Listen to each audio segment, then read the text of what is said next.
Volume já é uma variável quantitativa, então tem a ver com coisas mais numéricas, né? Tem gente que costuma colocar intensidade dentro de volume, mas já vi em alguma literatura colocar o volume dentro da intensidade. Não vou entrar nessa loucura toda, mas vou ficar no nosso âmbito aqui, que é o treinamento de força, em que volume é um conceito, intensidade outro, obviamente estão ligados, até porque se você faz um treino mais volumétrico, também é um treino que o seu corpo enfrentará um desafio maior, portanto é também mais intenso, então essas coisas se aproximam. Mas enfim, então a variável quantitativa do treinamento é refletida pelo número de repetições, o número de séries, o número de exercícios, a duração da sessão, a frequência semanal e também a carga. Então veja que a carga, que é um componente da intensidade, também está obviamente no volume. E quando eu digo esses componentes, quer dizer que eu posso aumentar o volume por esses componentes. Como que eu posso aumentar o volume? Pelo número de repetições, pelo número de séries, pelo número de exercícios, pela duração da sessão. Carga também, aqui eu estou chamando carga no sentido de peso, tá? Mas a gente tem um conceito de carga e sobrecarga no treinamento desportivo. Carga não tem a ver só com uma dada intensidade, por exemplo, mas com um conjunto de coisas relacionadas àquele estímulo, né? Vou falar agora como mensurar o volume, porque a mensuração do volume já é um pouco mais complexa, né? Ou pelo menos tem mais componentes, por isso eu vou falar como medir o volume. Tem pelo menos 3 possibilidades. Uma estratégia que eu só coloco aqui porque ela existe descrita, mas não é uma estratégia habitual e nem é muito recomendada, que é você colocar o número de repetições que a pessoa faz num dia, na semana, no mês, como você quiser. Essa estratégia ela não é muito boa, porque número de repetição sozinho não considera o peso. Então, por exemplo, uma pessoa pode fazer 100 repetições, a outra também fazer 100 repetições, só que uma ter levantado muito mais peso do que a outra. Portanto, teria um volume igual, mas com peso diferente. Então não faz sentido, o volume tem que considerar também a resistência. Então essa não é uma medida legal, apesar de já ter sido muito usada, e tem trabalhos, principalmente mais antigos, que usaram o número de repetições. A proposta volume 2 é a mais comum, bastante usada inclusive na literatura científica e livros, e fácil, por isso que eu inclusive a recomendo pela facilidade, que é você multiplicar o número de repetições pela carga. Veja que quando eu multiplico repetições pela carga, eu tenho aqui uma aproximação com o trabalho. Porque lembra que trabalho é força, então carga, imaginando peso, é um tipo de força, vezes a distância. Repetições é a distância, né? Se você fizer 10 repetições, você cumpriu uma distância 10 vezes maior do que ter feito uma. Então, carga vezes repetições, o que nós temos é uma aproximação do próprio conceito de trabalho. Então, um exemplo aqui. Imagina que a pessoa fez, ou você fez 5 séries de 10 repetições com uma resistência, né, com uma carga de 20 kg. Então, qual foi o número de repetições que você fez? Bom, você fez 5 séries de 10, 5 vezes 10 deu 50. Multiplicando pela carga que você enfrentou a cada repetição, deu 1000 kg.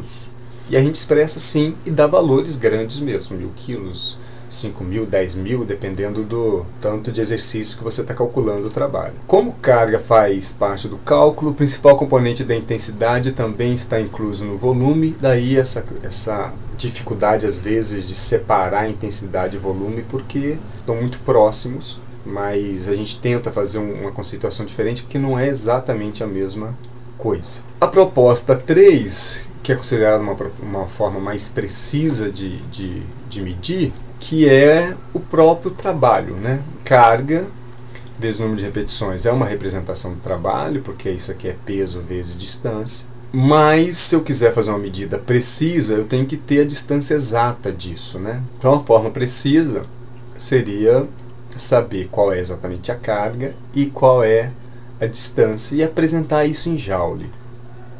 Um exemplo. Imagine supino, você fez uma série de 10 repetições máximas com 30 kg e a distância que você cumpriu do ponto inicial do movimento ao ponto final, imagine que tenha sido de meio metro. Então, 30 kg eu converto em 300 Newton vezes a distância eu tenho 150 joules por repetição. Como fez 10 repetições, 150 vezes 10, eu teria neste exercício do supino 1.500 joules total. Você pode fazer isso para um cliente, num trabalho ou num trabalho acadêmico. A tarefa mais difícil é a questão da distância, e aqui eu vou dar uma dica que eu acho interessante caso vocês queiram fazer, que é uma coisa que em trabalho científico tem aparecido nos últimos tempos, principalmente quando se trabalha com máquina de força. Exemplo, imagine o voador. O voador, o movimento é um movimento que não dá para você pegar ali o ponto inicial e ponto final, porque não é linear. Diferente do supino, que cumpre praticamente algo perto de uma linha. No caso do voador, isso não acontece. Então o que o pessoal tem feito? Colocam lá o pino nas plaquinhas de peso, lá embaixo. Imagina que você colocou o pino lá em 50 quilos. Quando a pessoa termina de fazer o voador, aquelas plaquinhas, então, elas obviamente sobem e dá uma distância que tem se feito, e pode fazer isso inclusive em trabalho acadêmico científico, pegar essa distância das plaquinhas. Então você multiplica essa distância pelo peso, e aí você tem uma informação do trabalho, porque ali você teve uma distância. É uma coisa que eu já vi em trabalho científico, eu acho que é uma boa estratégia para resolver isso em situações em que o ponto inicial e final não cumpre exatamente uma linha reta, né? Isso aqui foi uma brincadeira que eu fiz no Excel muito rapidamente, só para mostrar como se você pode plotar isso lá no Excel, imaginando que você tem um cliente, qual foi o volume semanal desse cliente, juntando, por exemplo, todos os exercícios, ou pode fazer isso por exercício, como você quiser. E eu estou apresentando isso aqui em joules total. Isso é bem fácil de fazer. Dá para você calcular isso, se você quiser, em joules total, para um cliente, para você mesmo, se você quiser. Essa avaliação da necessidade é outra história.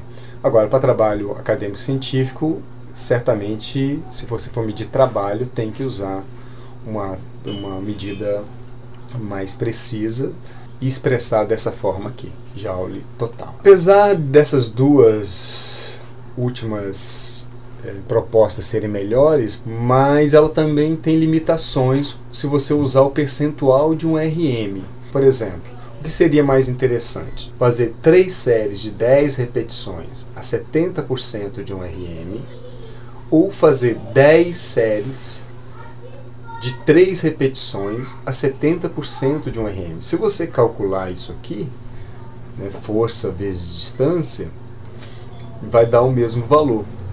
O volume é o mesmo, mas o esforço não. Aqui eu tenho um esforço maior, enquanto que aqui o esforço vai aumentando gradativamente, né? Vai depender do intervalo que você dá entre uma série e a outra. Mas só para a gente ver que, apesar do mesmo volume, pode não dar o mesmo resultado a longo prazo, mas nós não sabemos exatamente disso.